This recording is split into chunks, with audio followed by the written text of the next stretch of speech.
meeting to order. First of all, welcome back to Mr. Ruff for joining us here today for this meeting, and also welcome to our newest permanent member, MP Zuberi. Welcome, sir. Glad to have you on board.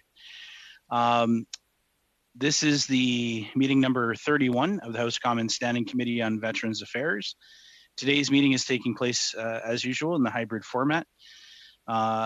Pursuant to Standing Order 1082 and the motion adopted by the committee on October 27, 2020, the committee is resuming its study on service dogs for veterans. Welcome to all of the witnesses who have taken time to join us today. I'll introduce all the witnesses and then starting with Sergeant William Webb, appearing as an individual, from Meliora Service Dogs, Mark Lapointe, certified trainer, and Carl Fleury, from the Canadian Foundation for Animal Assisted Support Services. We have Joanne Moss, Chief Executive Officer. Each witness will receive 5 minutes for opening remarks, and after we'll proceed to rounds of questions. I will give you a 1 minute signal when your 5 minutes is about up, and also you'll see me do that throughout the day. I apologize in advance, but my role is often to interrupt and keep the time. So I do apologize in advance if I have to cut anybody off. But with your opening remarks, I tend to give folks an opportunity to wrap up your thoughts. So starting us off this afternoon is Sergeant Webb. The next 5 minutes are all yours, sir. Thank you, Mr. Oh, sorry to interrupt. I apologize. I'm doing it already. Monsieur Deslay, you have your hand up. Oui, je m'excuse, c'est de ma faute. Juste pour pouvoir nous situer dans le temps, puisque nous commençons avec 45 minutes de retard, à quelle heure prévoyez-vous terminer, monsieur? What time do you think we'll finish, Mr. Chairman, given that we are already delayed in starting time? Yes, we do have runway. I will survey the group while we get started here to see if we can all stay for the full 2 hours, and I will come back to you, Monsieur Deslay. Sorry, Mr. Webb, the floor is now yours for 5 minutes. Thank you, Mr. Chair. I want to apologize to my block member. I'm going to be reading extremely fast, so the translators are probably going to have a hard time keeping up with only 5 minutes. Mr. Webb, before you do that, it is a challenge, so please don't worry too much about the time. Just take your time with your notes. Thank you. So I'm not a service dog trainer or a board member of a service dog organization, nor am I affiliated with any service dog company's operations. I am an end user. And upon my release from CAF in 2016, I relocated to British Columbia, and this is where my difficulties began with other service dog providers, local businesses, government agencies, local civic and provincial government. This is when the roadblocks to having a service dog began and daily. At that time in BC, the government was lobbied by a single service dog provider, ADI IGDF. And the new Service Act was implemented exactly at the same time that the Alberta Act was implemented. Both Alberta and BC have nearly identical acts. All of these organizations were part of the CGSB process and did not disclose this to the BC government or CGSB. I was being excluded entry to public buildings and most services because my service dog was not from ADI or IGDF. I was being excluded. All your witnesses have gone on to praise how good the BC test is. And I'd like to point out that my service dog was required to pass this test when it was a puppy to see if it would actually be entered into the program. The test in BC costs $200 to certify your service dog. However, the BC test is an obedience test and does not assess my service dog's ability to do what it was trained for. Those veterans or the public who get a service dog from ADI, IGDF preferred member provider are not required to pay this fee.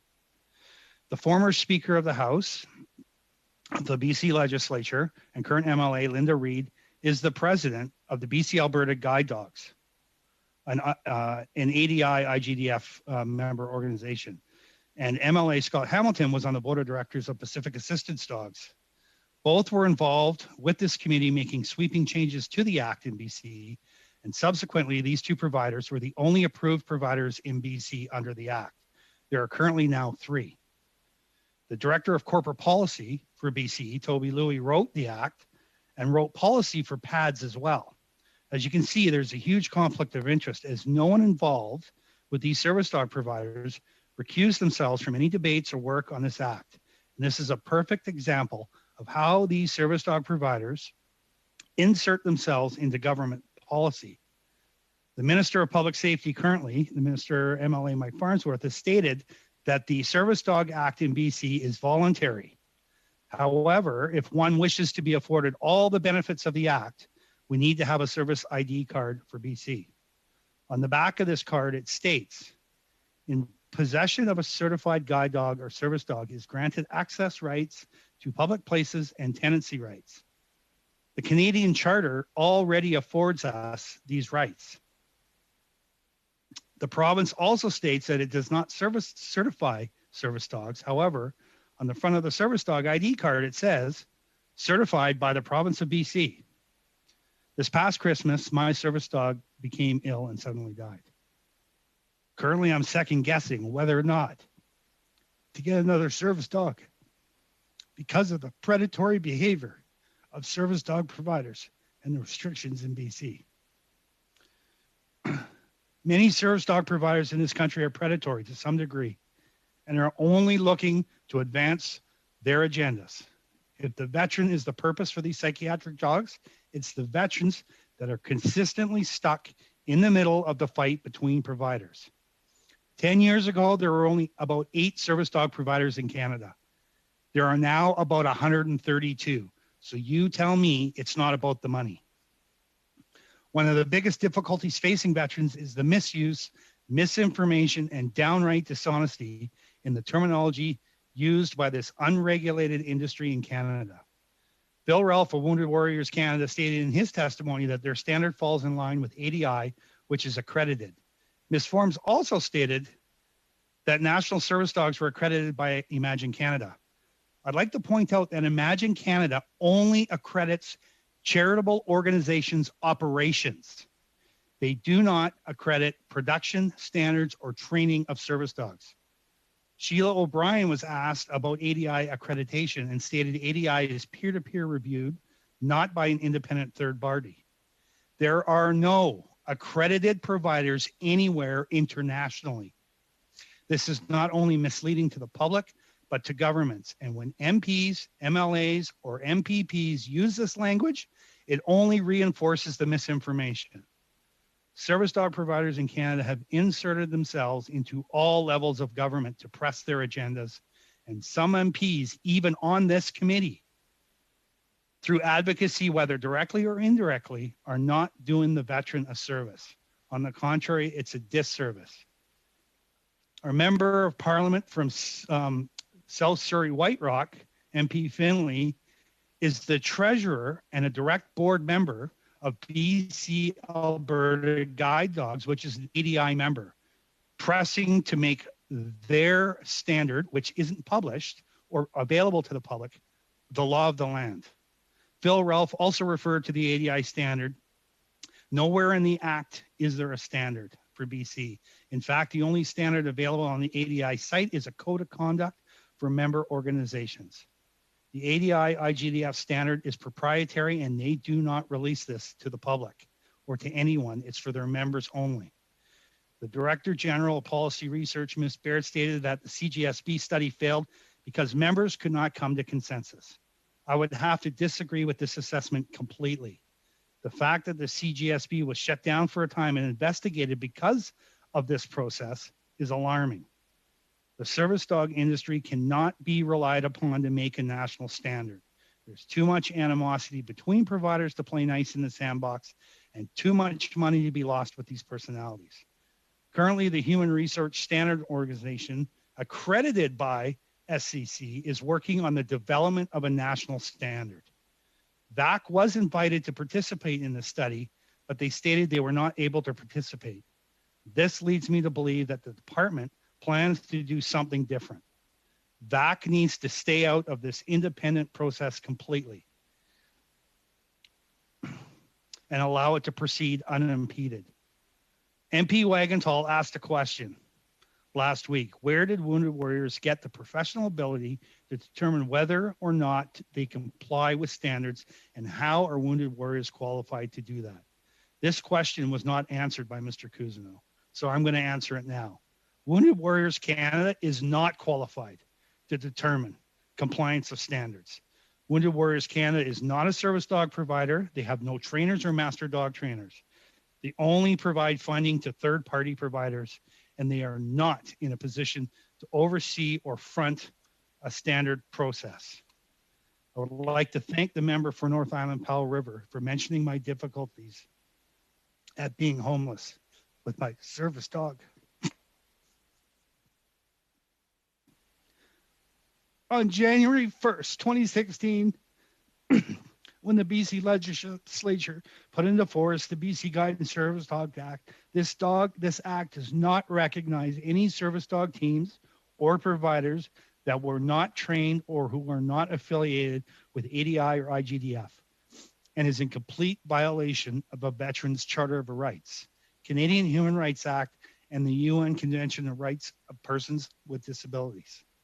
This act prevents me from obtaining housing in BC and continues to be a huge barrier for veterans housing as well as public access. I am not allowed access to any provincial offices, travel on board passenger decks of BC ferries with my service dog, or take public transit. This is one of the main driving forces that forced me in May of 2018 onto the streets.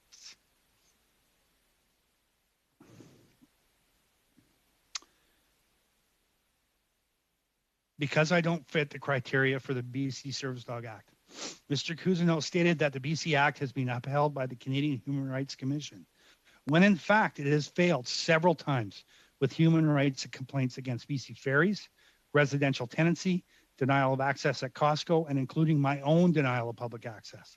But because the BC Commission makes everyone sign NDAs, none of these cases can be discussed. And the BC Act states that the BC Human Rights Code will prevail over the Service Dog Act, and it has on several occasions. That clause allows the Act to get around any human rights violations. So the Act is in complete misrepresentation of what it's meant to be providing. I'm just about done.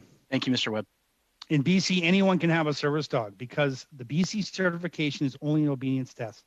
And a note from your family doctor or nurse practitioner is the only thing that's required. Few people are aware that the psychiatric service dog program was first initiated in the late 1990s and just after 9/11 by the Honorable Elijah Harper, not the national service dogs as stated by Ms. O'Brien. It was Elijah who was instrumental as a senior member and elder of the Red Sucker Lake Band in Manitoba. It was Elijah's foresight and vision that saw the coming storm and the suffering of veterans coming back from the first rotations. So why this committee has not invited the two largest service dog providers in Canada is baffling to me.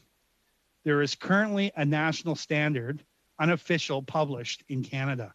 And this standard was written by the former director of the Standards Council of Canada, Michael M. Bourassa. And I can talk about that in questions.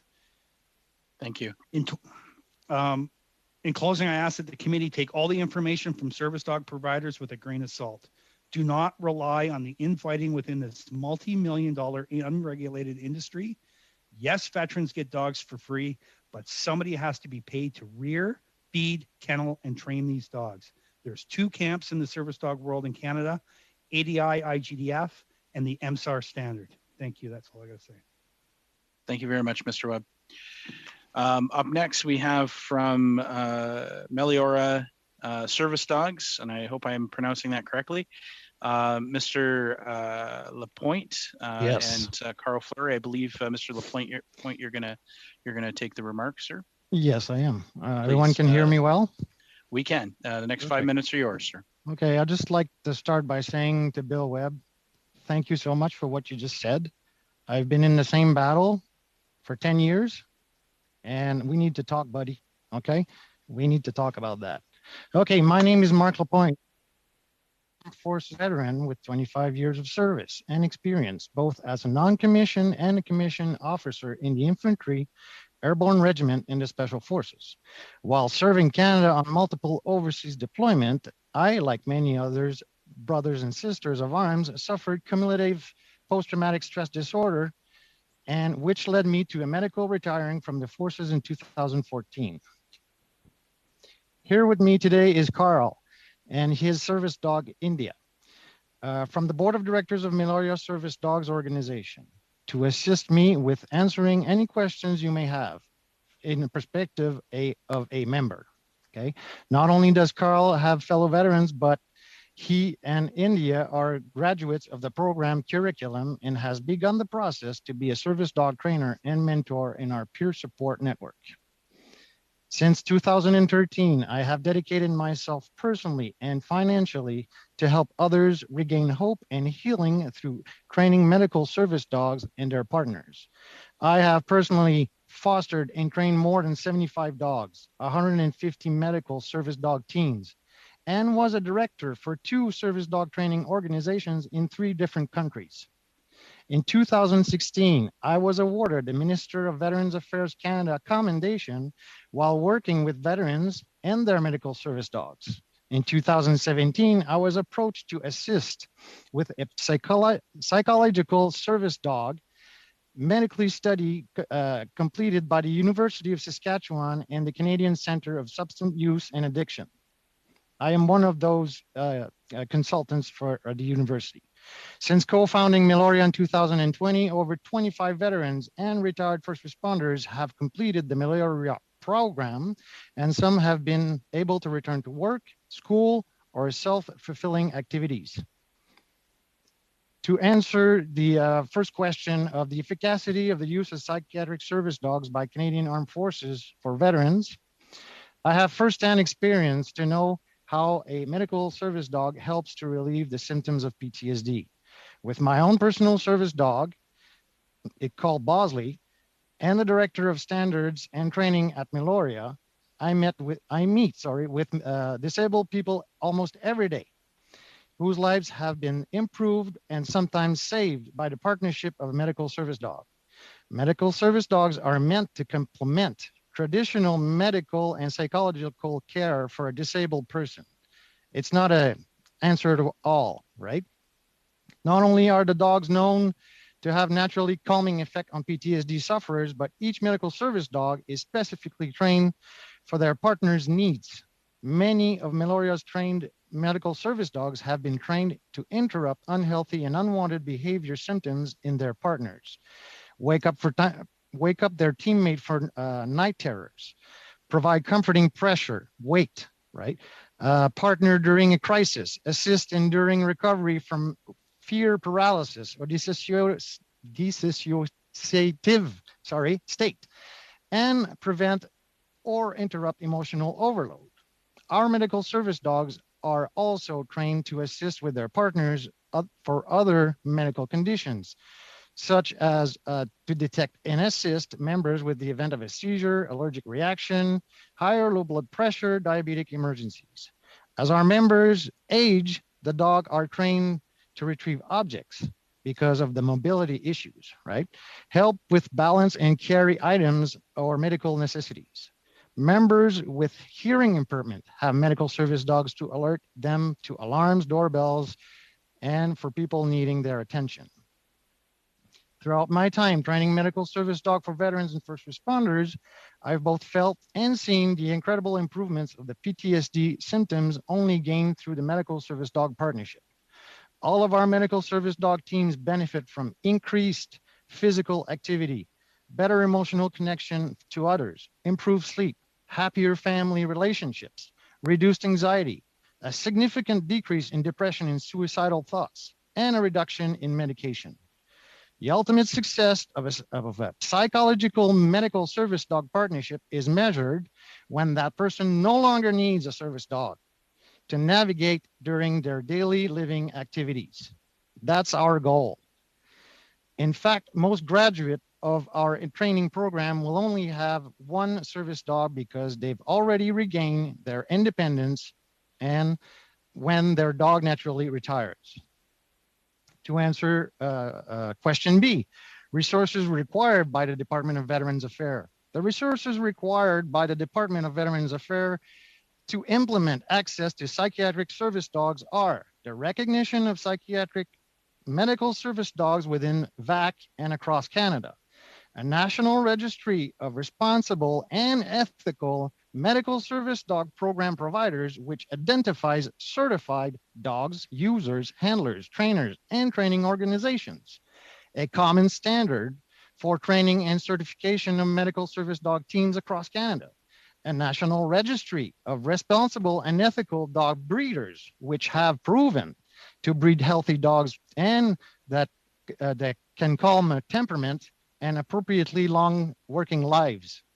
Funding for the breeding, training, and care of psychiatric medical service dog for injured veterans. Training for VAC case managers about psychiatric mobility medical service dogs for veterans and their application process, because the case managers don't have any clue what's going on. Miloria is a national medical service dog training organization with members in practically every province. All of our members have stories of confrontation after our members and their fully certified medical service dogs were prevented from entering public places and buildings because their dogs were not recognized as a service animal. Provincially, Alberta, British Columbia, Nova Scotia require specific testing, which in truth and reality is a good citizen test, okay? So before the province will recognize our members' medical service dogs, and Quebec hardly ever recognizes any medical service dog unless they are used for visually impaired. Thank you, Mr. I'm done? If you could wrap up your remarks, that'd be great, please. Oh my God. Yeah.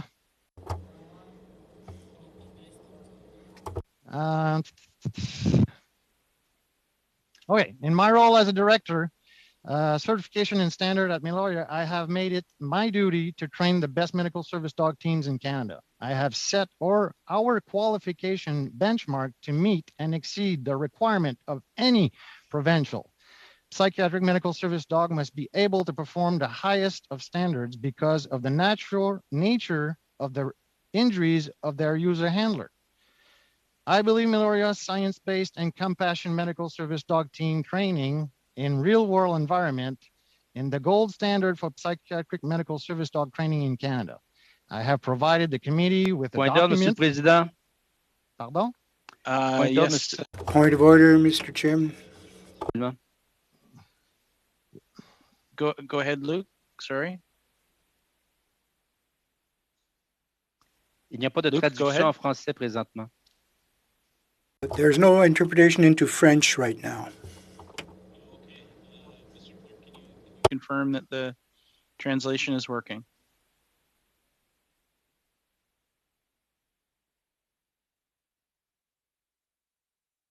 I'm gonna speak for a little bit. Luke, can you hear me being translated in French? No? Vous n'êtes pas traduit présentement.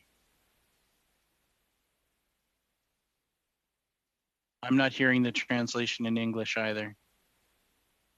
This is the interpreter on the English floor. Can you hear me? This is the interpreter on the English channel. This is the English channel. So, Luke, if I'm talking here, is this being translated for you in French? Je vous entends très bien, le président.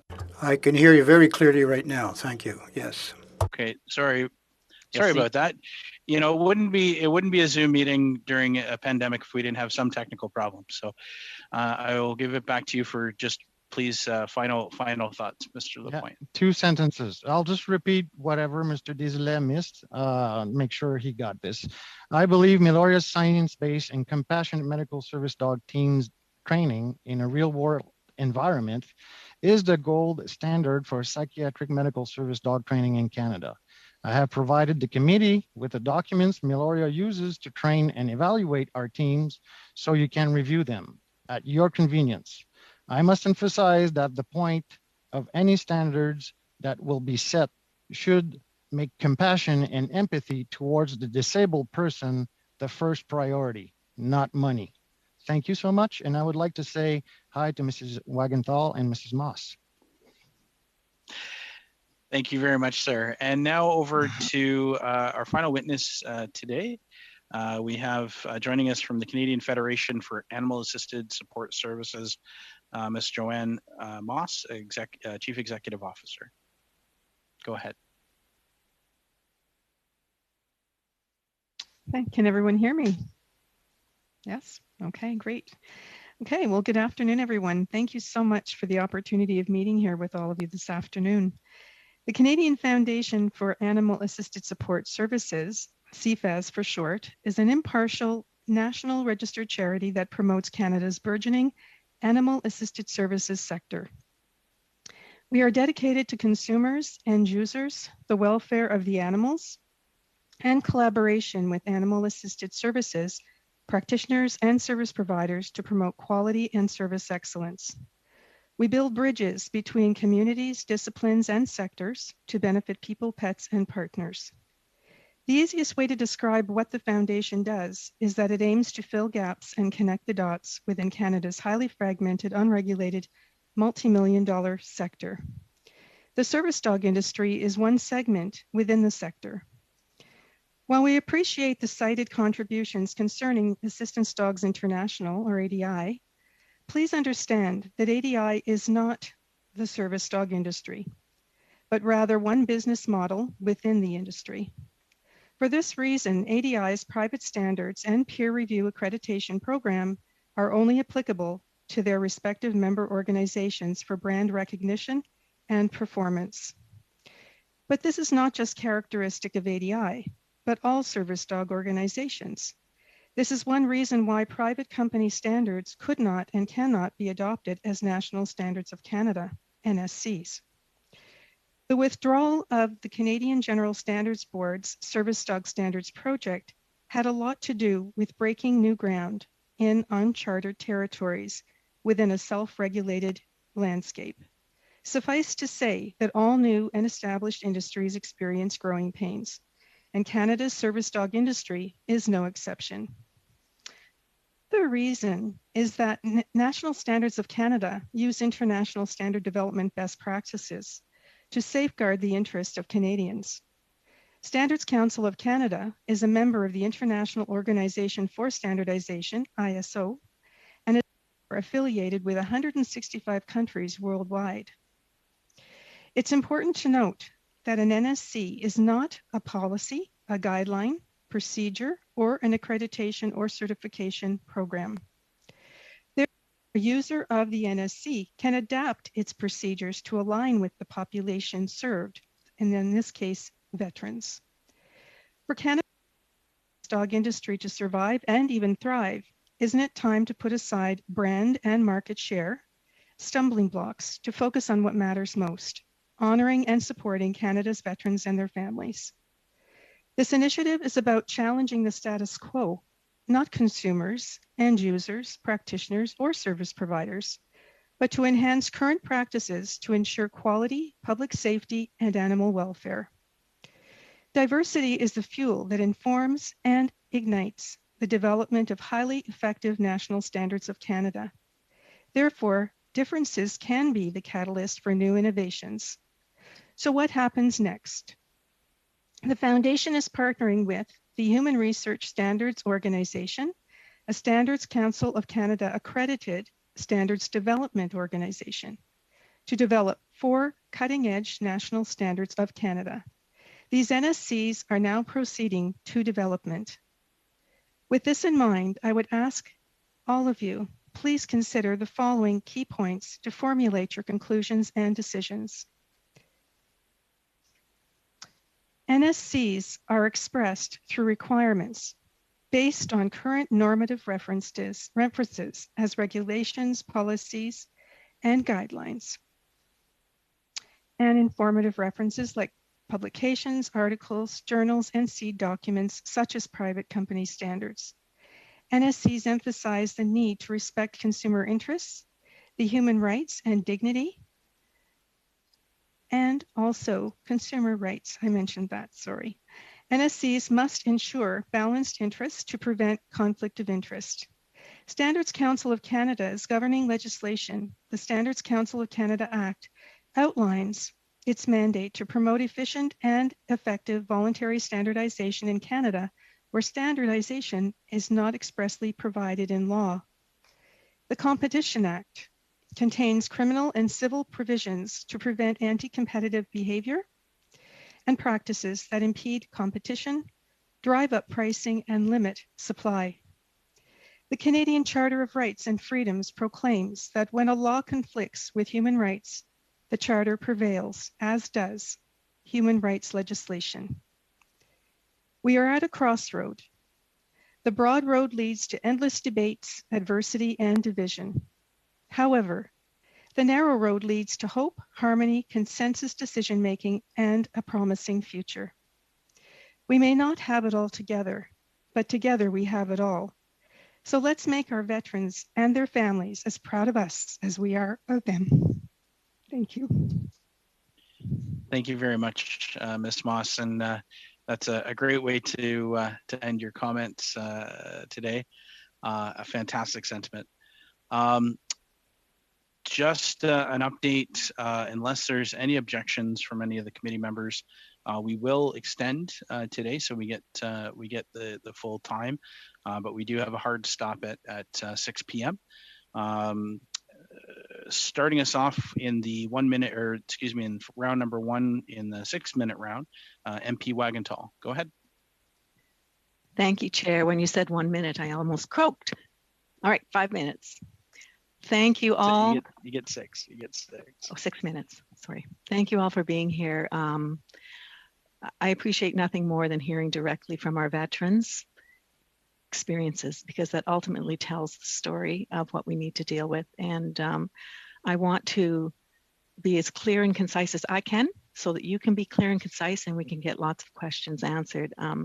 First of all, Ms. Moss, I want to, basically what I'm hearing today is that there is a conflict of interest here, a huge conflict of interest that has been taking place that has created roadblocks towards developing the CGSB NCS for service dogs. I love all these acronyms, but this, I would assume, would be a common challenge when developing any NCSs when bringing together a marketplace of competitors. Would that be correct, just very briefly? Yes, most definitely. In any marketplace, this is pretty normal behavior, and some of the larger organizations can sometimes have a louder voice, if you will. So yes, it can definitely, it is very characteristic for sure. Okay, so we need to keep our ultimate goal in sight here and do everything we can to mitigate that as much as possible. So yes. I understand that you were asked to set up a group to develop a service dog standard. Who asked you to do that? Okay, are you referring to the CGSB situation? Right, or right. Okay, well, actually, I'll try and make that as brief as I can, but we held 2 National Military Service Dog Summits because of all the requests we were getting from veterans and their families to help them. And after the end of the second meeting or conference, the group decided that they wanted to vote to see if I could go forward as a representative to ask the CGSB if it would be possible to do an assessment. So that came from a group of concerned users? Yes, veterans, okay. Yes, and other people who attended the conferences as well, sure. But it was the actually veterans that wanted to. So who sponsored the conference? Our foundation did in both cases. Okay, that clarifies it for me. Thank you. So all yes, right. They had the floor, and I was asked to go forward and present that request in a new work item proposal to CGSB, and of course CGSB took it a step, I guess, ahead. More forward ahead. Yes, and instead of looking at the feasibility study, they decided to go directly to developing a standard. Okay, and from what I'm hearing as well, this CSB board jumped ahead. They had a committee of over 35 organizations involved, providers, Wounded Warriors Canada, Transport Canada, breeders, users. So there was a huge breadth of organizations involved. And I know that there was some concern because usually in that circumstance, there shouldn't be an overlap, right? So that there's a conflict of interest amongst all of those organizations. And it should have been only 3 associated organizations allowed. Are you aware that there was significantly more overlap than that? Yes, there was. Okay. Mm-hmm. So what would you like to do? You would like to be part of developing the standards? We are actually the organization that is partnering with the HRSO to develop the standards. So these standards are being initiated now by the foundation in order to move forward. And they're not just specifically having to do with service dogs, they're all types of animal assisted services. Sure. Okay, and I mean, our focus here obviously foremost is the service dogs, but so I'm trying to understand how we keep things from getting screwed up, messed up. So if you're involved in that process, then as far as accrediting it and accrediting organizations, that should not be reflected then in your organization after that point. Okay, well, there's a couple of things. The standards themselves would be a generalization of anybody working with an animal, any type of animal in animal assisted services. And standards focus on the requirements involved regardless. And so there might be some variations because of the different types of animals, but for the most part, the basic requirements, the non-negotiables, if you will, for working and volunteering in the sector. So they don't get into the procedures. Okay, that's helpful. Thank you. I just have so many questions. So do you yourself have personal training to be a service dog trainer or handler? We're not a service dog training. We're the only impartial organization. We don't train the animals. The sole existence for our organization is to bring order. Okay, so what international accreditation process have you gone through, and are you accredited with the ability to accredit service dog organizations or mental health curriculums? And the accreditation, you can't accredit anybody until there's actually a national standard of Canada. That's the first point. And secondly, our organization is working with an accreditation body. Which body is that? That's HRSO, the Human Research Standards Organization. They're accredited by Standards Council of Canada. And that's standards, SDOs are the only ones that can actually write the standards because they're part of that criteria that I mentioned that must be followed, that international process. Okay. And so we're going to be working with them to develop these standards. I see. Okay, thank you. I'm afraid that's time. That's Kathy. Thank you so much. Up next, we have MP Lalonde for 6 minutes, please. Thank you. Thank you very much, Mr. President. Bonjour à tout le monde. Good afternoon, one and all. It's a pleasure to be here with you today. We're always very happy to welcome you, and certainly your sharing of information and your years of service are very valued. I was going to ask a question to Mrs. Moss, and I think most of it has been answered with my colleague, and maybe I'll sort of transfer that questions to Mr. Lapointe, if I may. And the reason why I know that currently with Meloria Service Dog, you're currently working with them, but you also work with Odiomis, and I apologize for the pronunciation, but I was just wondering, and I think during your testimony, you've alluded that there's many groups and certainly non-for-profits that are in the field right now, and there's various approaches and interests. Maybe I can ask you, how would you recommend that VAC assess an organization for credibility if it develops standards for accreditation? That is a really difficult answer to give because you need to know who you're talking to most of the time. And there's big names that have been pronounced here today that shouldn't be on this committee because of what they did to other veterans. So you need to know who you're talking to. Make a background check. Make sure that this program or this person, this provider is legit and doing the right things. I would say start with that. And Mr. Lapointe, can I ask you which name would you recommend? Would you be comfortable to share those thoughts with us? What do you mean by a name? Well, like organization that you feel that possibly could be part of the group, because you're saying there's some names that shouldn't be, and you're saying that you're sort of it's like Mrs. Moss mentioned, there's corruption everywhere, right? Even in our branch here when we're talking today. So we just need to make sure. I'm not going to recommend an organization per se. Okay. What I'm saying is make your homework as a person, as a veteran, as a MLA, as a governmental person. Make your homework, do your study. Where does this guy come from? Where did he take his experience? Who did he train? What's his success rate? If it's 100%, he's lying, right? So things like that. I've got hundreds of questions. If you want, I can send them to you on how to ask questions to an organization. Well, thank you very much. I'm certainly, as we develop those recommendations, we may take you up on. And maybe can I ask you, what presents risk to, how can I say this? So what would present risk are there to veterans seeking a service dog without a national policy for accreditation? Well, first off, I would go way before getting there. Is this person healthy enough to take care of a live animal? Right from the start. So we need to implement an interview process, a home visit, making sure that the environment is also safe for that service dog. Is that person ready right now to get a service dog? Might not for years.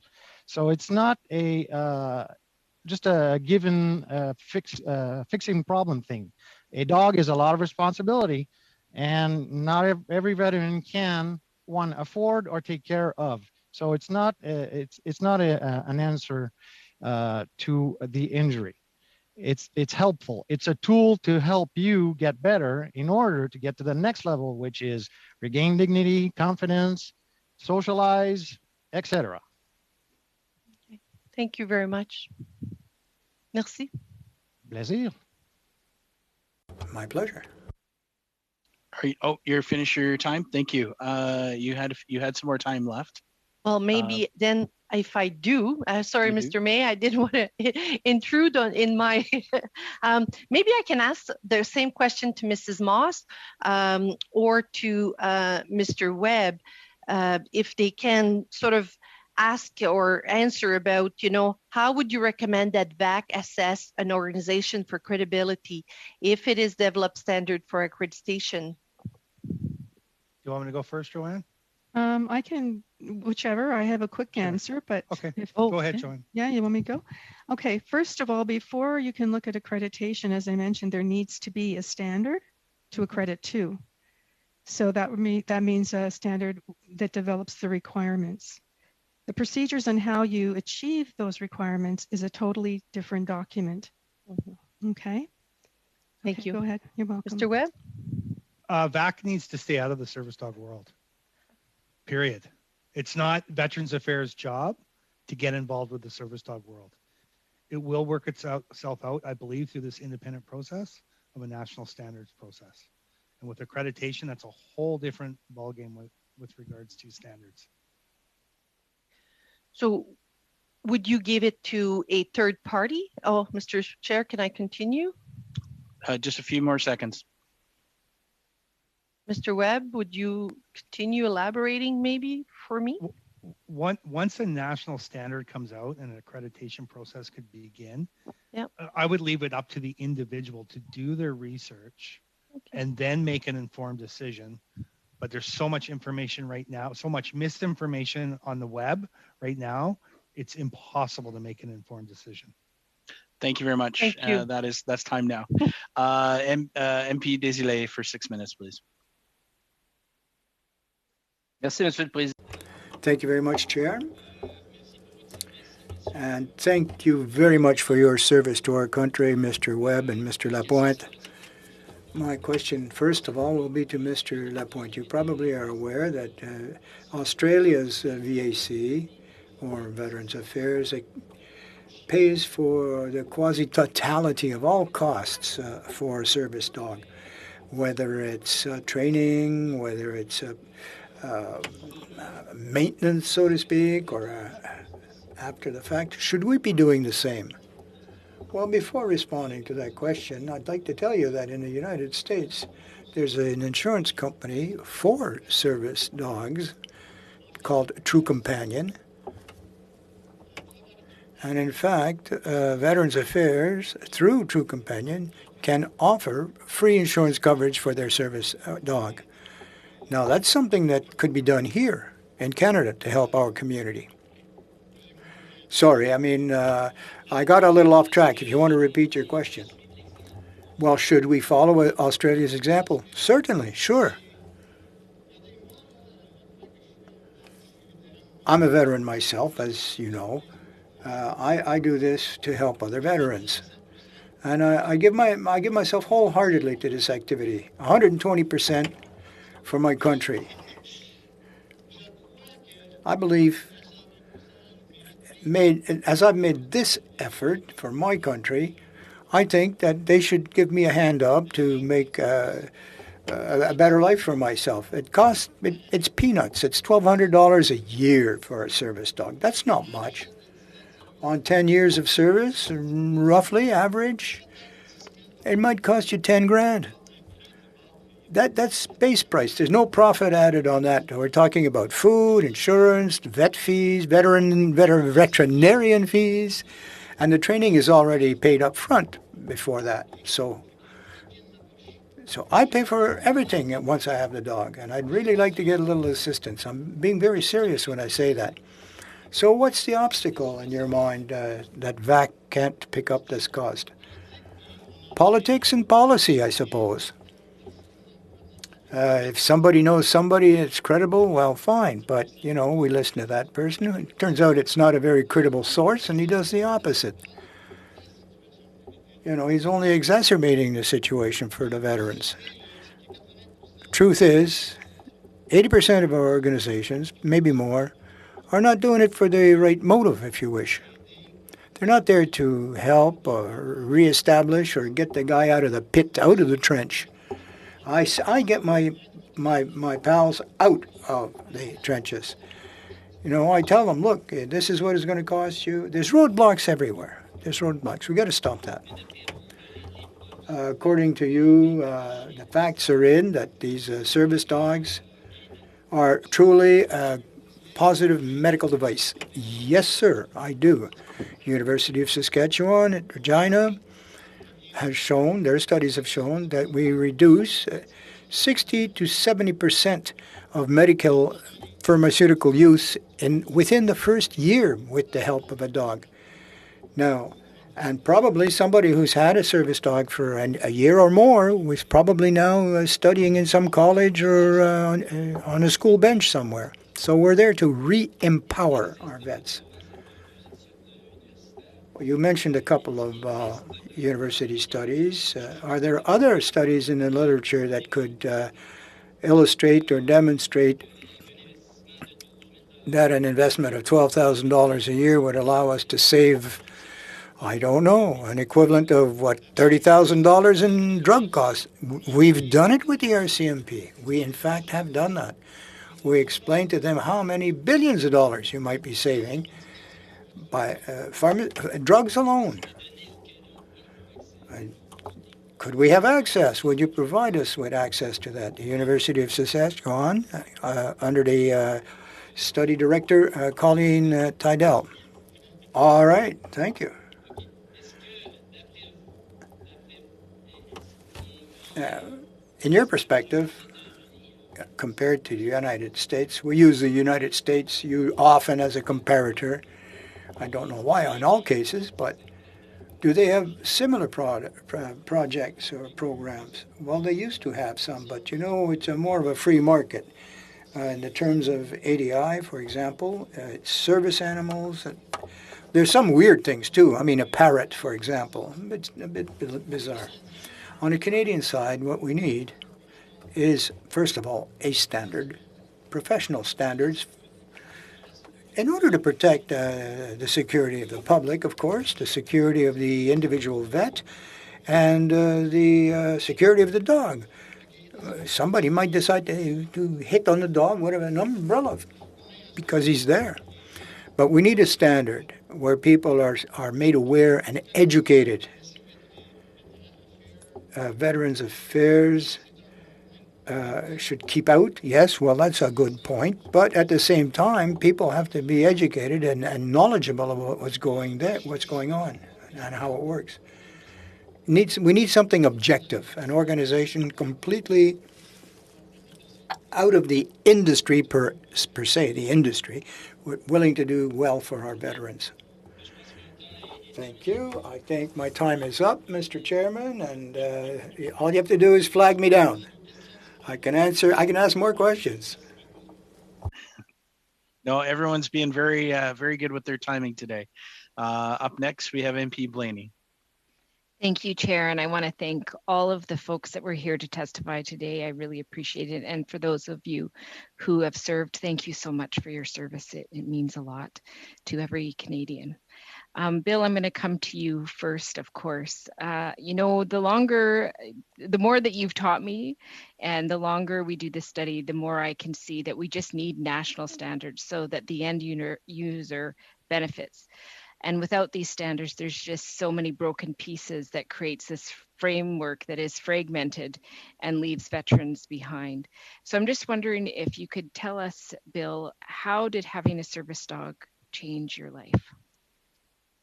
So I was one of probably the few veterans that believe what people tell you about service dogs. I actually did my research. I phoned, almost a dozen providers, and only one provider asked me the question, am I safe? Do I have a medical team that I'm working with? And that was the team I initially went with. And I was on numerous antipsychotic medications. Within the first year, like Mark said, I was down to one, maybe two. 2 years later, I was medication free. And I'm not on the marijuana maintenance program funded by Veterans Affairs. So I use my dog up until my dog passed away at Christmas time. I'm in the process of working to get another one. So, yeah. So, you talked about in your testimony a bit about the challenges that you experienced, and most specifically, and one that we've worked together on, was your experience with the service dog and how that really impacted your ability to have shelter, to have a home. And I think that that's really important because you're not the only veteran that I've heard from who's had a similar experience. So I'm wondering if you could tell the committee a bit about what that looked like so that we have that testimony. So I can give you a specific instance that's happened in the last week. Exactly 1 week ago, 2 service dog team members were in Whistler Blackcomb attempting to gain services and were being denied service at Whistler Blackcomb a week ago. The RCMP had to be called to get involved with the directors at Whistler Blackcomb because the Service Dog Act in BC says if you don't have an ID card for BC, you can't go anywhere with your service dog. The RCMP, because they have a fiduciary duty to uphold the Canadian Charter, explain that to them. And the way in BC, Alberta, and Nova Scotia are getting around those misinformations with regards to the Act is the clause that they put in Section 1 that says the Human Rights Act supersedes this Act. But it doesn't stop the industries now having all of this misinformation that they can't just stop somebody from gaining access. I'm sorry to say that my own sister took her pet and did the test in BC in 22 minutes. She has a dog that's not trained, and now she has a certified service dog by the province of BC and can go anywhere with a pet. And it's a very small dog. So I'm having issues with my own family with regards to how the Act is written and implemented in BC. Anybody can get a service dog in BC. Anybody. If you have a well-behaved dog, you can pass the test. My dog has a standard, not a test. Yeah, it's a pretty significant difference. Could I add just a small thing on that, please? Yes, please do. I travel across Canada in my van. I'm in my van right now, okay? And what Bill mentioned, it is true. In Alberta and BC, when I was there last winter, I've been checked with my service dog. And because I'm from Ontario, you can't come. That's ridiculous. I'm traveling, right? So we need to fix that problem. Thank you. Yeah, and I agree. And that's what I was going to ask Bill to talk about as well, because that is the reality right now as you move from one part of Canada to another and the standards are different. And so here you are as a veteran, you have your dog with you to provide that standard of care that you require to live the life that you want to. And I think your testimony earlier about being able to go off antipsychotic drugs, which is amazing. I'm just wondering if you could talk a bit about what changes do you see when you move from province to province? You talked about moving to British Columbia. What was one of the biggest changes that you noted? Denial of public access is the biggest one across the board, whether it be government, civic, or provincial buildings. And I appreciate the separation between federal and provincial jurisdictions. I appreciate that.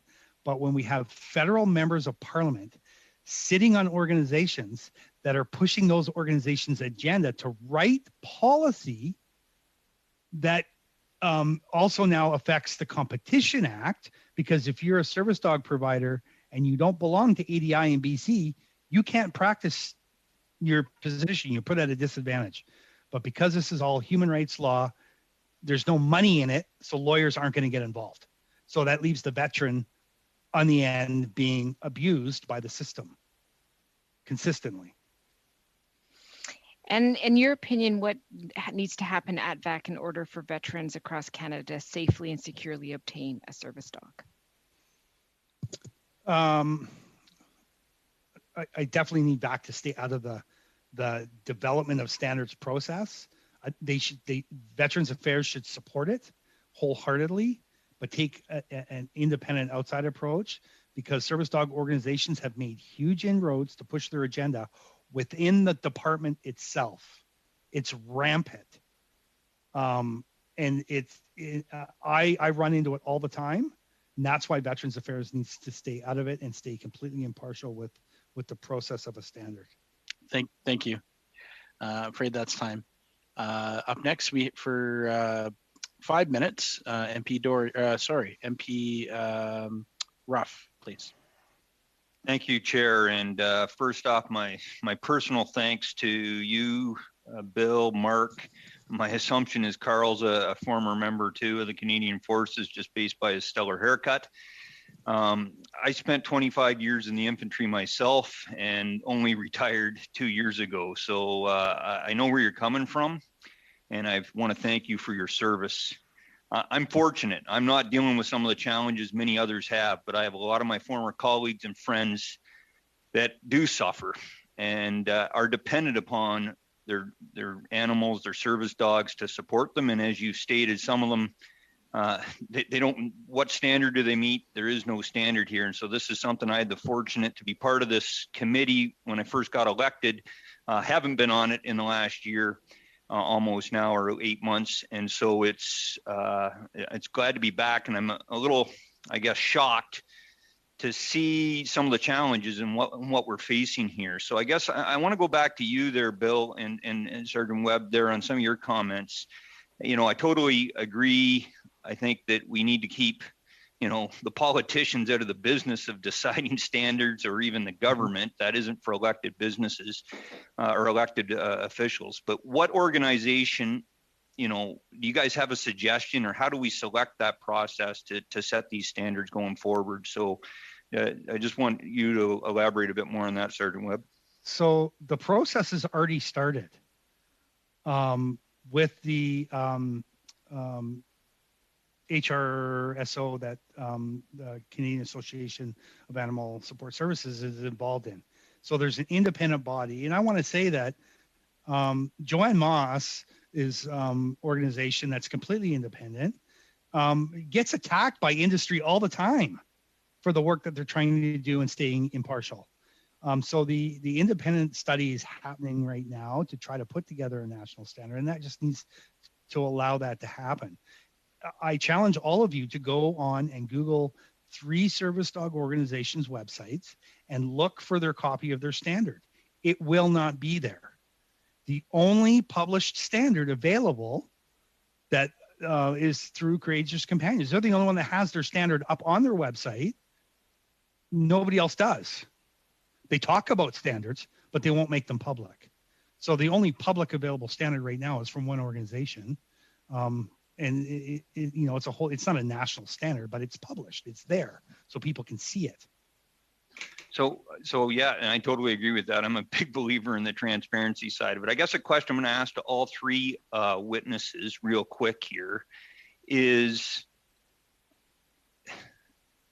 now I'm having a bit of a brain dump here, is how do we move forward? So, because again, what I'm hearing, and I've heard it from friends of mine, former colleagues, that are frustrated with this lack of getting a decision or moving forward on this.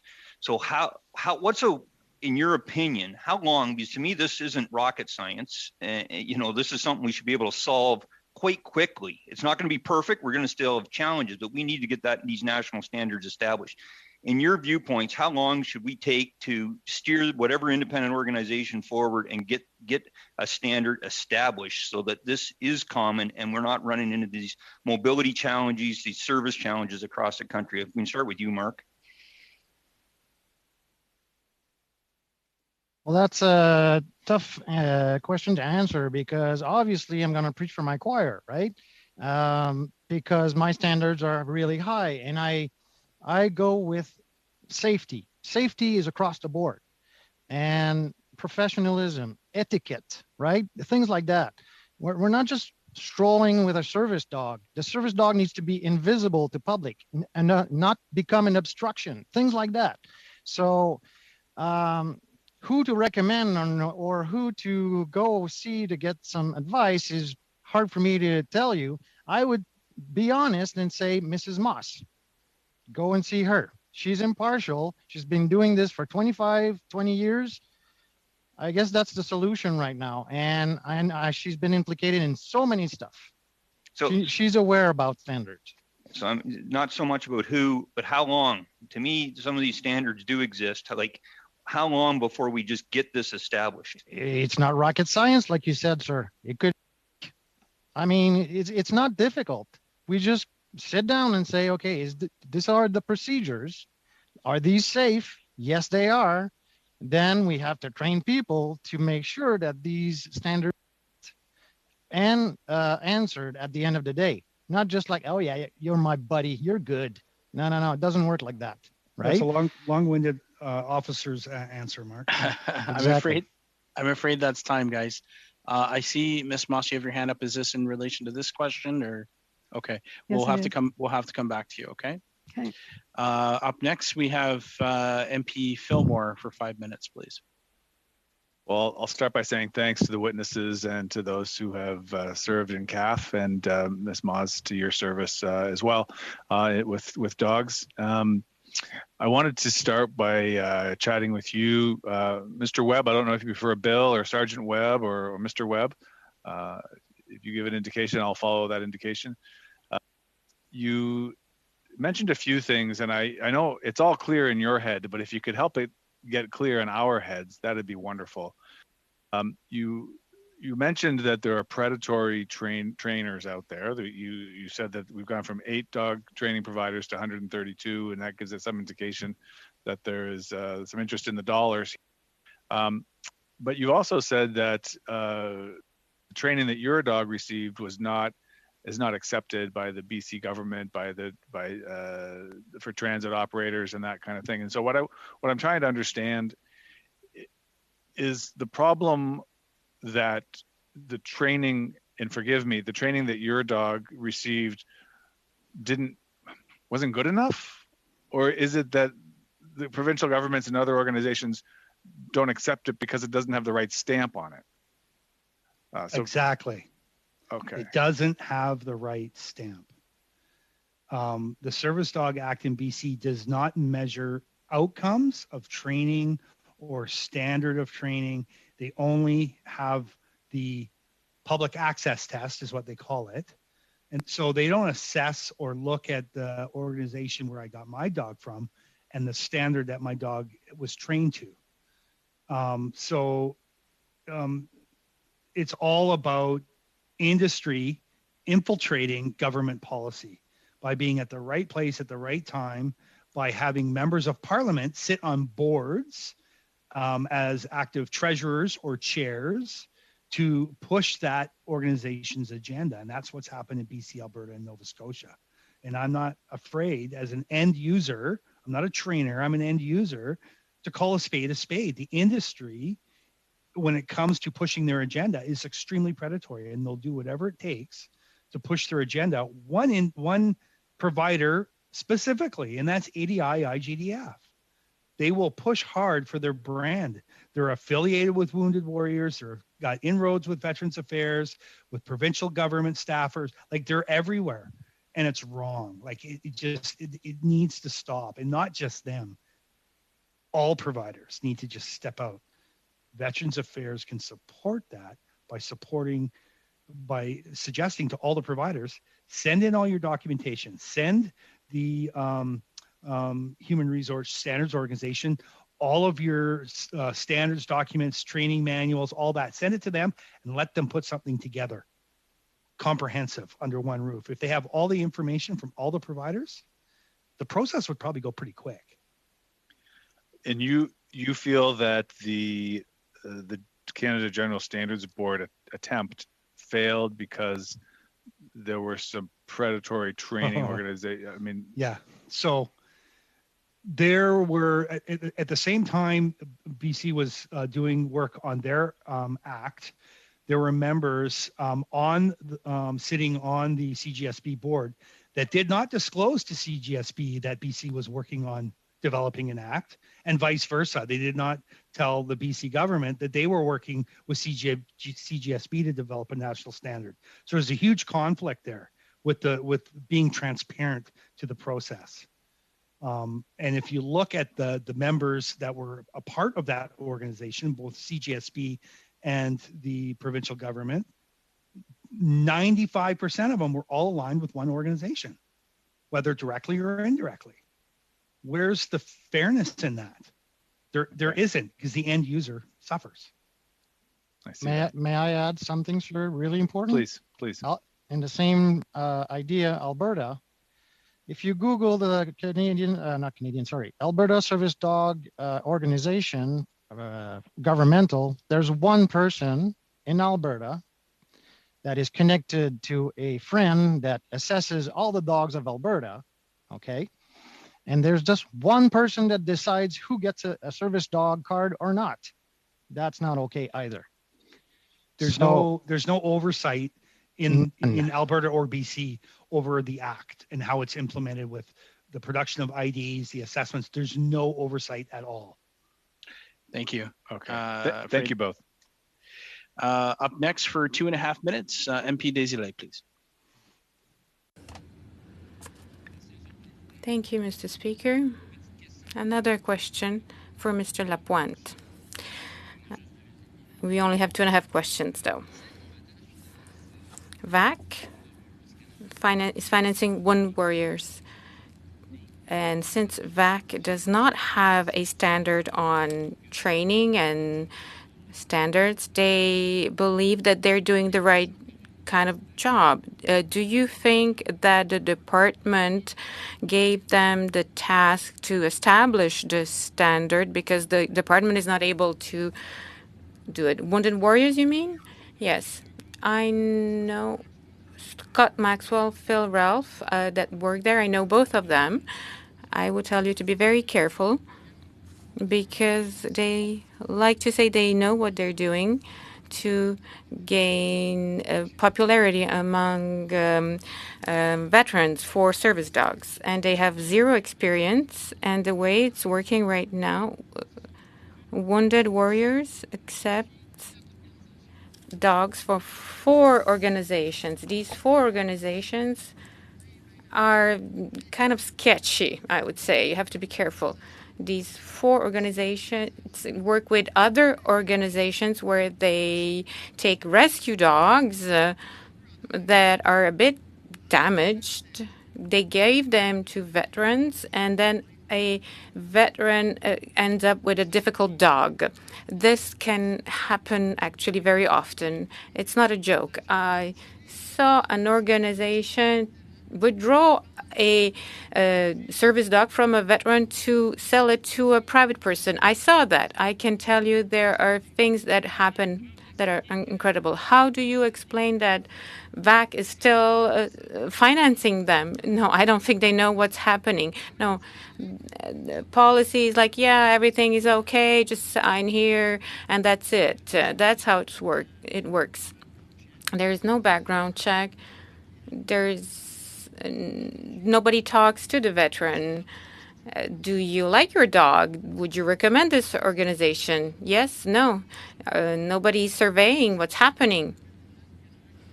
I don't know how many veterans have or have had a service dog, but maybe they should be surveyed and asked whether they liked having a dog. According to you, sorry, time. Thank you. Up next, we have MP Blaney for 2.5 minutes, please. Thank you, Chair. Ms. Moss, if I could just come directly to you. So based on the testimony that we've heard prior to this and to what you said, it sounds like market share and turf issues may have created roadblocks to developing, and I'm going to get this acronym right, CGSB and SC for service dogs. Wouldn't this be a common challenge when developing national service the standards of Canada when bringing together marketplace competitors? And in the process that you're working through, how are you addressing that? Okay, well, I'm going to take a little bit of a step back in time to answer your question, if I may. This organization exists because of advocacy work in the disability community more than 20 years ago. And because this sector is so fragmented, and it was more so even then, we needed to come up with a way, an impartial organization that would advocate with and for Canadians with disabilities and other stakeholders to make sure that the gaps would be filled and the dots would be connected. And so in doing that, it requires bringing all of these different stakeholders together, including the service providers, discipline sectors, et cetera. It's a huge mandate. And so, yes, there's going to be adversity, but we actually work through that. And we've done a fair amount of work in terms of consensus-based decision-making and appreciative inquiry to work with all of the different interest groups. And so, yes, there's always going to be that adversity, but we also emphasize this is not an adversarial process.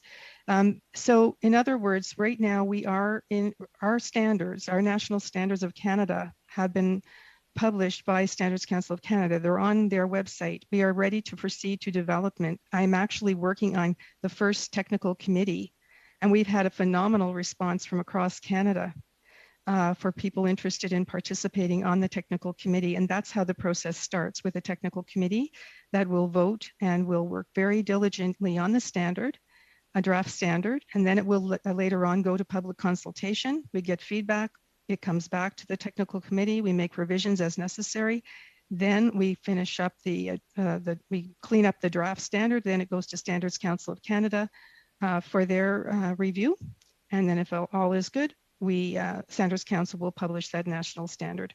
So we're ready to go. We're out of the gate. We're proceeding to development. And the reason why we are doing it is because this is exactly the nature of our mandate. We are here to make sure that people don't fall through the cracks, and neither do the animals, and also to make sure that we are able to bring justice into this environment for the sake of the end users and their animals. Mm-hmm. Thank you, Ms. Moss. I'm afraid that's time. Up next, we have for 5 minutes, MP Davidson, please. I think I'm taking that spot. Are you good to go, Scott, or did you want me to do it? I don't want to take it. I think you're taking the spot, Kathy. Thanks. Yeah. Okay. MP I'm sorry. Wagenthal, go ahead. We're missing our fearless leader today, so we're kind of jumping around here. That's okay. Thank you. I just want to bring up an individual I just met in my province who has a responsibility within government, a veteran, and got a service dog from this organization that has been not mentioned as much today, but he didn't realize what he had. He was told he had a service dog, but once he met with a good friend of mine who's involved in the research in Saskatchewan, he realized he had an obedience dog, which is not a service dog. So I'm going to ask both Mark, hi, good to see you, and Ms. Moss, just very briefly, each of you, to talk about the dynamics of what we need to do here. When I hear about concerns like that, the importance of realizing, even for our veterans, the difference between an obedience dog and a service dog, what that is. And then, of course, Dr. Dell and Dr. Chalmers have done extensive research at our university in regards to the importance that you have to have the individual working with the dog from as early on as possible, because veterans understand team. And then another critical component is that they have to have continued follow-up. This individual was given this dog, said farewell, has asked them to come back, and still 2 years later, no response. So just your perspective on, these are the key values, key things that we need when we're talking about standards. Mark, do you want to go first, and then? Sure, absolutely. Our key foundation of our program is peer support. It's not the service dog. The peer support in itself is between veterans. It's a community. We're all helping ourselves. We're coaching ourselves. We're there for each other and when in bad times. But also, you're absolutely right. We need to get that dog as soon as possible with the veteran and train them as a team, develop together with this super bond that cannot be attained if I train a fully serviced dog and give it to someone. Because when I do that, I still have to train that person and show them. So I'll give you an example of my answer. We're dancing together. We know the moves, but now I'm changing partner. The other partner doesn't know the moves yet, right? So the service dog is going to a new dancing partner. The support needs to be there to frame that up and making sure that that person knows all the moves, all of them. Right. Ms. Moss. Okay, so I'll speak to the standards component. I'm actually involved with the SUEP project as well. I'm very familiar with Colleen and the rest of the team, just FYI. But the answer there is that because I'm preparing for the information session for the technical committee members, organizations have been encouraged to submit their publicly available documents. We're not receiving any documents that aren't published to the public because we don't want to get into copyright issues. But definitely we're looking at all kinds of requirements, guidelines, standards. It's essentially a major inventory of the current practices. And this process of standards development is also informed through existing policy regulations, et cetera. Any kind of documentation to look what the landscape looks like at this point in time. And then that's where we start to, as a committee, with the first standard, we'll look at the definitions, the vocabulary that is being used throughout the sector, including service dog vocabulary, as well as the definitions, and then a code of ethics nationally. And then we start drilling down from there. Perfect. Okay, thank you.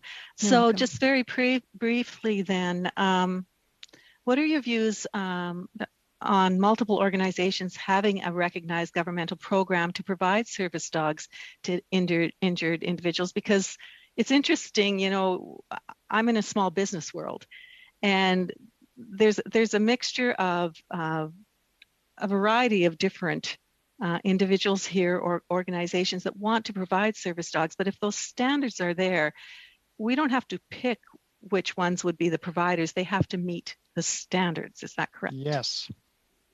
Yes, but we need someone to make sure that they do that. Exactly. Right? Yes, I understand that. Yes. Yeah, you're right, Mark. Yeah. So what happens there is once a national standard is published, then we start to look at the conformity assessment options for those who wish to use the standard. And at that point, again, bringing the stakeholders together, they will decide. Some folks may want to still stick with their current situation. Others may want to look at third-party or second-party accreditation of their program and so forth. So that'll depend on a lot of variables once the standard is actually published. Thank you. And I'm afraid that's time, Kathy. Up next, for 5 minutes, MP Casey. Thank you very much, Mr. Chair. I'm actually going to pick up where Ms. Wagenthal left off with you, Ms. Moss, please. Were you or was your organization involved in any way in the CGSB process, which was aborted in connection with trying to develop the standard for service dogs for veterans? Yes, and I'll keep it as short as I can. So as I No, mentioned, you have 5 minutes. You can use it all. I'm Okay. quite interested in this. You go right ahead. Okay. Well, okay. I'm going to backtrack a little bit again. Our organization was receiving a horrendous amount of calls from veterans and their families concerning the situation, because at that time, back in 2012-ish, there was a lot of people committing suicide or attempting. And so that's when our organization decided, we developed a Major General Lou Mackenzie Fund, and donations started coming in for that. And we used up the fund and have been trying to replenish it ever since. But we held with very, very happily held 2 national service dogs, military service dog summits, brought together a lot of stakeholders. CGSB was one of the Canadian General Standards Board, was one of the organizations that wanted to present at those events to talk about standards, and they did. And as I mentioned a little bit earlier, after the second event took place, at the very end, one of the veterans stood up and said, "Joanne, can I ask if it's okay that we vote, all of us vote on whether or not your organization can represent everyone, because you're the only impartial organization that exists in the sector."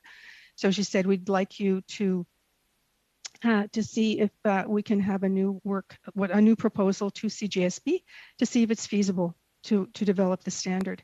And so it was a unanimous decision. And so hence I wrote the new work item proposal and then submitted it to the Canadian General Standards Board. And the process did start out fully with the intention of doing the study itself prior to developing the standard, and then internal conversations between Veterans Affairs and the CGSB and others that we weren't aware of that were conversing behind the scenes. There was a decision made that they were going to proceed with the development of the standard. So back in 2019, 2020, our organization finally, since all of this had failed, the previous process failed, we actually went to ground zero and we conducted a year-long study, a service dog feasibility study. We actually did that an industry and marketplace study, and that is available on our website and in my briefing as well. So the first process failed. You've now embarked on a process that holds some promise. Mm-hmm. What's the status of your discussions with Veterans Affairs Canada or with the Government of Canada with respect to giving them an update or any involvement government might have? I mean, I would hope that they're interested in your work. Well, Veterans Affairs has been involved, as I said, with organizations like ADI and Wounded Warriors, and that's certainly their prerogative. But we certainly have done our best to keep them informed, although staff keeps changing, so that's very difficult. However, they are aware of the national standard that we are about to develop, and they have reneged. They said, no, we're not able to participate. So for an organization that is so interested in developing national standards, I found it quite curious that they would not want to at least, as Bill was saying, support it, but not necessarily get involved in it, because it is a very specialized area, and we understand that the government doesn't necessarily want to participate, but the government, the public sector is very much a stakeholder in this work. And I'm pretty sure that if we can do this together, again, because we're going to have zero tolerance in terms of adversity, because that's absolutely not acceptable. We will get nowhere fast again. So there will be zero tolerance for that kind of behavior. And so at this point in time, we really do we'll move forward regardless of which organizations want to participate or not, because it's time. And we will work together with stakeholders that wish to proceed and help our veterans and their families. The other things that people do need is support, information, and resources, and incredible support resources and information as well. So the standards are one of many tools in a toolkit, if you will. They're part of the bigger picture They will not fix everything. But what they will do is provide an opportunity then down the road, if any level of government wants to reference standards in their legislation, they don't reference a brand. They now reference a national standard of Canada, which was developed in a fair and transparent process through regulated requirements, because there is a Standards Council of Canada Act that also guards this work and its integrity. Any time left, Mr. Chair? I'm afraid not. Thank you Mr. very much, Casey. Ms. Moss. You're welcome. Up next, we have MP Doherty for 5 minutes. Are we? Give me the word, Todd. Mr. Chair, I believe we were giving this time to Kathy.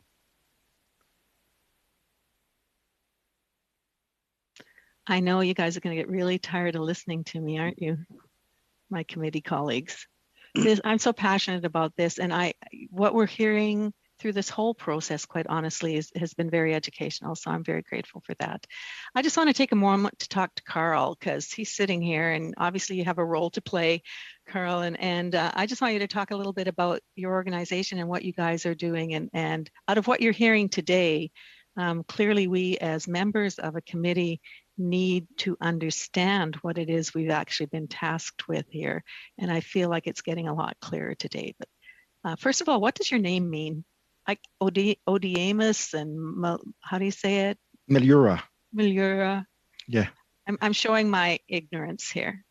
Meliura is, I will go in French because it's... Yeah. Meloria, essentially, the symbol and the significance of it is the dandelion. And the dandelion is very well known for being the dependents and children of the military. You know, they're always in movement. They get blown away. We travel, we're in rotation often. We've been talking about norms quite a bit this afternoon, and I agree completely that we need standards. I use a service dog right now, and once norms are established nationally, one would hope, across Canada, pan-Canadian, we shouldn't forget, if you take 5 minutes, go to Amazon, you can actually purchase a certificate or a permit for a service dog for use here in Canada. Now, we're facing a lot of problems. Anybody can buy it on Amazon. It would cost me $35, and I'd have my trainer's license, and I can frame it, put it on my wall. So once we get standards, once standards are established, we have to ensure absolutely that it becomes a fully pan-Canadian one, that something with a date that ends when the dog deceases. That's it. A little bit like a Canadian passport. It has to be renewed. It's for an individual dog in order to get out of this trap of any dog, anytime. Anybody can get a card and offer any dog, whether it's a service dog or an obedience dog or whatever. The public will pay in the long run if norms are not established. I mean, what I love to see is the charitable side of this, and you guys do all of this work, a number of different organizations do, and the dog there's no huge cost for the dog. I have an autistic grandson. They would have loved to have had a proper service dog, but they would have had to pay thousands of dollars. So fortunately, I have a son who I think he was born to be a trainer, so their dog does what they need him to do.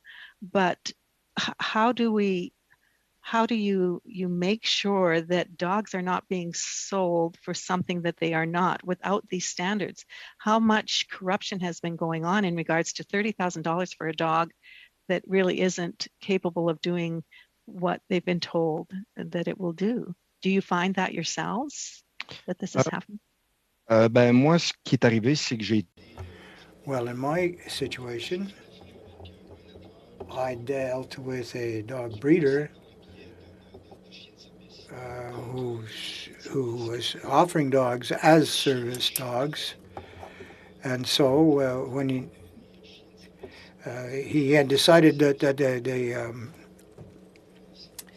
the pups would be in fact service dogs, but it depends on the breed, and very often the dog will not succeed at training. In my case, I did very well. I lucked out, and I have a service dog which is of service. I'm having some. Mark? When you go to Alberta and BC, they ask you to prove your disability and the service dog reacting to it. For example, I'm having a seizure. I need to pretend to have a seizure for my dog to interrupt me and show that I've trained my dog as a service dog. That is also ridiculous.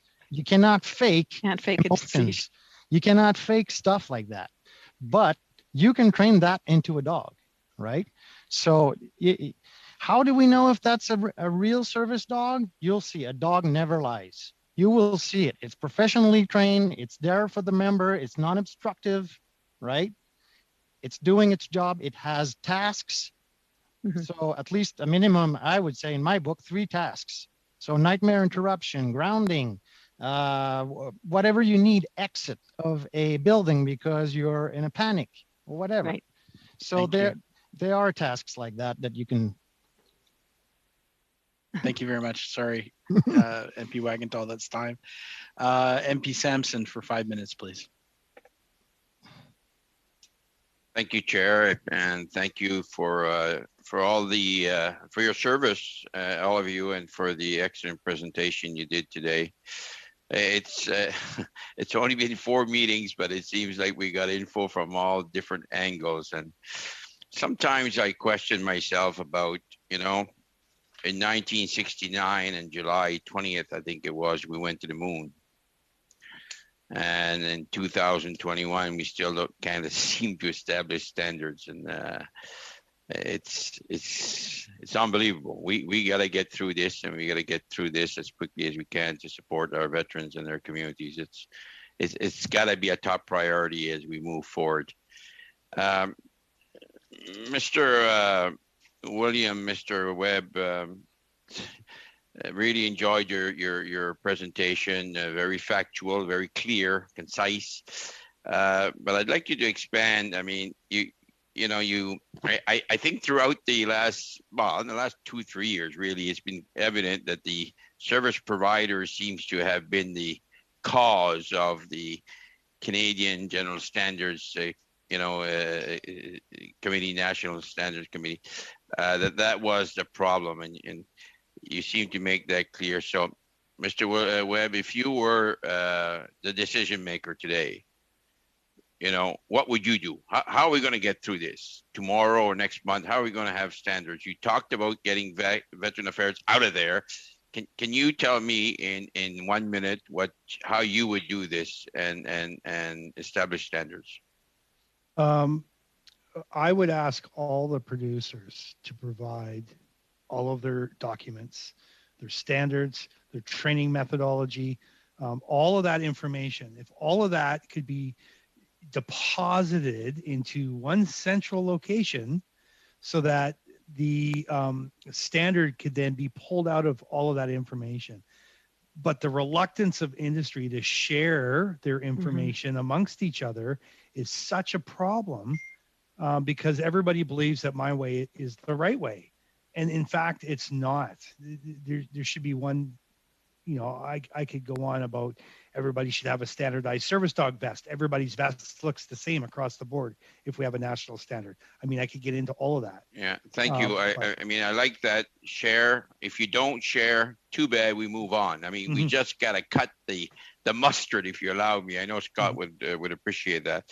And when you talk about access, it kills me. I know Nova Scotia has done some really good work about access with your service dog, and you being denied. It's just a sad story.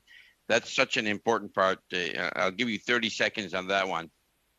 So if you call me on Monday morning, I will be heading home Sunday from Manitoba with my new service dog, And I guarantee you, when I get on BC ferries on Monday, I will be denied access to the passenger decks because my service dog is from Courageous Companions, not from Assistance Dogs International. Terrible. It's going to happen. Thank you. Monsieur Lapointe, you made the reference. I think we've heard it right through the 4 meetings that service dogs is crucial for people with PTSD, veterans with PTSD, and it works. And I've spoken to a number of veterans, and I've seen with my own 2 eyes, veterans with their service dogs and how it really helps them.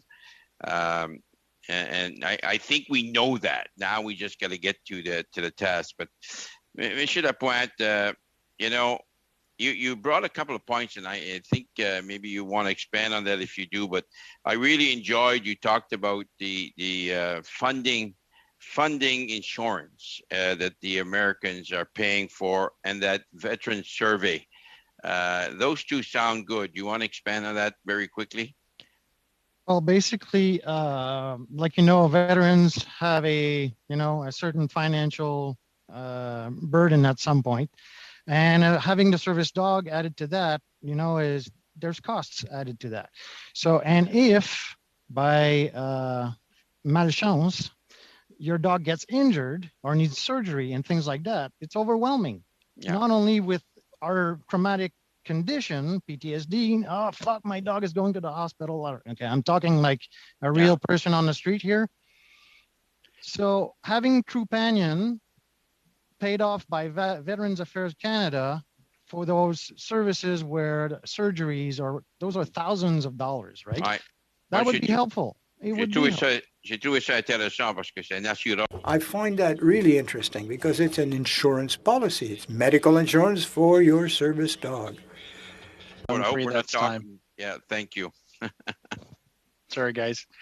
Up next, we have MP Desilets, please, for 2.5 minutes. Merci, Monsieur le Président. Monsieur Fleury, moi j'ai une question à vous poser. Thank you, Mr. Chair. Mr. Fleury, I have a question for you. It's not really clear in my mind. Should we have these standards or just some criteria? Should we let provinces decide? So my question is as follows. Inaudible. I'm sorry. So my question is as follows. According to you, if there was a survey, a national survey, with veterans who owns service dogs, so to know how satisfied they are, with whom they're doing business, is there like an after-sales service? Would that be relevant according to you? Very good question. I think it would be relevant. In my case, or in our case, at Meliora, we have an excellent service. We do our very best. We are veterans, helping veterans, first responders, helping veterans. But yes, that would be a good idea. Mr. Lapointe, if I ask you the same question, how would you react? Is that a recommendation that should be part of our report? I think so. With the support of Mrs. Moss and the Saskatchewan and Regina universities, because this started, research started 4 years ago, that is service dogs and veterans. But we have to be careful with how it's perceived by the people. If I'm negative at the outset, if life is always in black, my answers to the survey might not be that positive. Some will say, yes, it changed my life. As in any case, some are happy, some are not. But we still have to ask them. We have to ask for their advice, the advice of veterans. Then we will feel we did participate. Yes, I think such an organization should be organized in such a way because this organization really helped me. It would allow you to have an overview and a lot of data. It would be fair and ethical because it comes from a veteran. And what about the recommendations? Well, maybe a council will be set up, and this organization will say, maybe we should look more closely to such an organization. Yeah, we have to talk about recommendations. Mr. Chair, with all my respect, thank you. No problem. MP Blaney, please. Thank you, Chair. So I'm going to come to you again, Bill, and then follow up with you, Ms. Moss. If I understand this correctly, all standards in the service dog industry, whether in Canada or globally, are only applicable to the organizations that develop them and their members' organizations. I just want to make sure that I've got that right. And the other part of that question is, why is it so important to have a third-party organization actually review what the work that is being done? Hopefully that makes sense, Bill. Yeah, they're only for that organization's input. For instance, ADI has their standard and it's for their member, and it's not made public.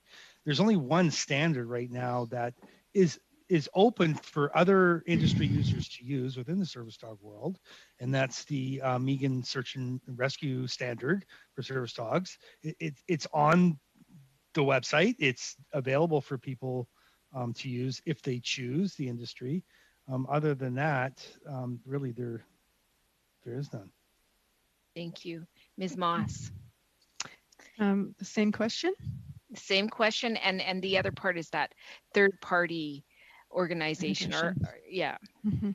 Okay, so the idea of a national standard of Canada again is that it remain impartial so that the process is fair when the standard is being developed, so that it's not leaning toward one particular brand, as I mentioned earlier. And it's not just the brands. If you can appreciate in the service dog world or in any of this work, there are a multitude of different stakeholders from sectors, communities, disciplines, etc. So it's important that all of those people at the table on the TC, because right now I have to make sure that the TC is going to be balanced. I've got representation for about 5 different categories, as well as 5 different regions across the country. So there are rules to establish a national standard of Canada that we are following, obviously, very closely.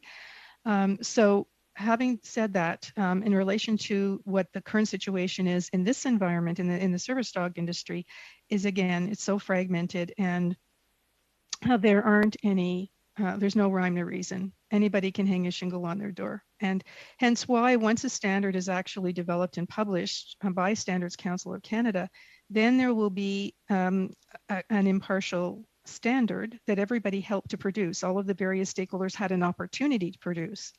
Now, those that don't want to participate don't have to. But where it gets interesting is that if the government says, my goodness, this is an amazing job, we like what we see here, we're going to reference those standards in our legislation, then it becomes law. So if it becomes law, that actually puts pressure on the industries, all of the industries involved, to look at what kind of certification is going to happen in terms to comply with the standard, because then it's no longer a choice, it's mandatory. And what I would like to add to that is that the process, the way I've been researching this for over 20 years, and one of the nice things about NSCs, not only can they be referenced in legislation, but when it comes to the conformity assessment piece, there's a huge opportunity of accredited third-party accreditation bodies that already exist within Canada's national standard system. So we could turn to those organizations. And again, organizations may decide that, they don't necessarily want to go through one particular accreditation body. There may be 3 or 4, depending on the organization and the cost of accreditation. So there's a lot of variables that will happen at that point in time. But there's definitely an opportunity for National Standards of Canada to also inform public policy. And we can, through the process, the more public sector representation we get, the better, because that way then we can look at our shared objectives that the standards also will achieve those shared objectives. Thank you very much. Up next, MP Ruff, please. Thanks, Chair. How much time am I going to have? 5 minutes. Thanks. So I'm going to start off with just a kind of a comment, because I'm assuming these with veterans, we're talking about more than just those that served in the Canadian Armed Forces, but you know, the RCMP and our police services as well, that they matter. And I'm going to quote an organization that's in my backyard. I don't think they have any skin in the game, so I think they'll be non-biased, but I'm trying to make a point here. Service dogs are not just companions providing confidence and reassurance that the handler is not alone, but integral for the entire healing process, helping with emotional self-regulation and mobility while performing various essential tasks and supporting activities of daily living based upon the individual's requirements. A service dog can promote healthy connections with individuals prone to self-isolation and withdrawal, thus offering hope and promoting recovery in the form of post-traumatic growth. I'm hoping there's nothing there that anybody would disagree with. To go back though, and I really want to go back to my previous question but give Ms. Moss a chance to answer it. Because it's about time. I mean, playing devil's advocate a little bit here, my concern is we can do, you know, and I think MP Sampson made the comment, we got to the moon, 50, 60 years ago, and yet here we are sort of failing to establish standards. So I want to go back, Ms. Moss, to kind of understand why the standards were failed to be set a few years ago. Why can't we just adopt another country's standard? And because you're involved in this, you said you've already been a year involving, getting the technical standards and the group set up. How much more time do we need? Because dogs mean different things to different veterans. Safety is of vital importance, but ultimately the mobility aspect, just their accessibility from my point, I don't care what the dog does, as long as it's safe, it does that for that veteran, and they should be at least able to get, so when Sergeant Webb gets on the ferry next week, or he should be able to take his darn dog and take care of himself. So can you comment on that, Ms. Moss? I'll do my best. We haven't actually been working on our national, our announcement for our notices of intent were announced in March, actually. And so there was a variety of reasons. Because we work with such a diverse group of stakeholders, we also look at readiness for moving forward. And there's also the matter of finances. This work costs money to do. And so we had to make sure, A, we had resources, and B, that we were able to look at sustaining those resources, as well as working with an accredited SDO that met our needs as an organization, given our mandate. So all those things had to be taken into consideration. So the fact that we announced our notices of intent and they were published on Standards Council's website in March, and now we're proceeding to set up the technical committee, that's actually very quickly because it's only been a couple of months.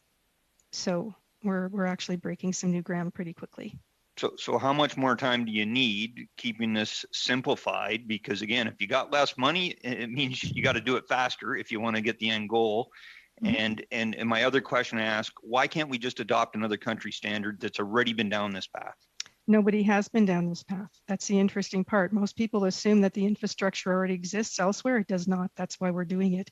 One of the things with national standards of Canada and internationally, you do not write a standard if it already exists. And the reason we're doing this is because it's non-existent. Hence why Veterans Affairs spent $300,000 in an attempt to develop standards. Just if I got any time left there, Chair, just to go back to my sort of statement that I made earlier, back to either Mr. Lapointe or Mr. Webb, just any disagreement there with anything that's just been said that I stated, or even Ms. Moss? I don't disagree with Ms. Moss at all. If it takes a year, it takes a year. If it takes two, it takes two. It needs to be done right. As an end user and somebody who's not involved with the operation of a service dog organization, if it takes more than 2 years, I'm totally satisfied with that because it will benefit. And I know that there is no standard anywhere internationally when it comes to service dogs. One thing that I can say about the timelines, Mr. Ruff, is that the technical committee, once we have our first meeting, we form the first technical committee. The very first meeting that the group has, they are the group that then decides how quickly the standard will be developed. It's based on people's availability and commitments and so forth. So if the committee wants to work, meet every week for 2 hours, then it's going to go quicker. If we break down into working groups during that process, it will probably go quicker, etc. So it really depends on the availability of the technical committee members. Thank you. And that's time. We have enough time for maybe a very short question from MP Lalonde. Go ahead. Bonjour. Écoutez, peut-être ça sera pas. Good afternoon. It might not be a question, but I would like to conclude and to hear you, to give you the last word. Final thoughts that you would like to share to this committee on this very important study. Puis je vais commencer peut-être avec Madame Moss et peut-être après Monsieur. I will start with Mr. Moss, then Mr. Lapointe-Fleury, then with Mr. Webb. Thank you so much. Very, very brief responses, please. Okay, I'm not sure. I didn't hear the question because my sound cut out. Yes, final thoughts, actually. I'm looking, this is the final day of our study, looking for final thoughts for all of us. Okay. Well, my final thoughts would simply be, as I mentioned in my opening remarks, that we put aside our differences, regardless of what those differences look like. And because right now we want to make sure that our veterans and their families are well served. And I think that's something we can all agree on and therefore need to build on from there. Thank you. Thank you. Monsieur Lapointe, Monsieur Fleury. Mr. Lapointe, Mr. Fleury. Répondre en français. I'm going to answer in French. As I said earlier, it's really important to have an organization that will supervise the standard. It will take someone on the ground to make sure that organizations are doing a good job and that all dogs are meeting this new standard. So that's what it takes, some sort of police of standardization on a provincial level, and to make sure that people are safe. Veterans with their dogs are there safe for themselves and for the public. That's the key. Thank you. And Mr. Webb. I just so want to see the independent process of that impartial third party take on this standard. If I can use a quote from John F. Kennedy, is that hopefully they can walk softly and carry a big stick to keep the industry in line and out of meddling in the process. There's ways that they can participate, and independence is the way to go. Thank you. And I'll have to jump in there. And I appreciate everybody sort of going a little long today so we can get in the full meeting. I think it was absolutely worth it. And I want to thank all the witnesses who've taken time to appear, not just today, but throughout this study. So thank you very much. To the members of the committee, this is our last scheduled meeting before the summer adjournment. And I'd like to take a moment to thank you all for the great work that we undertook as a committee, and I look forward to continuing when we come back from adjournment. Do I have consent to adjourn today's meeting? Thank you very much, everybody. Have a fantastic summer.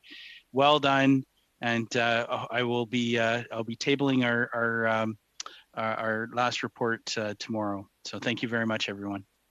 Thank you. Meeting is adjourned.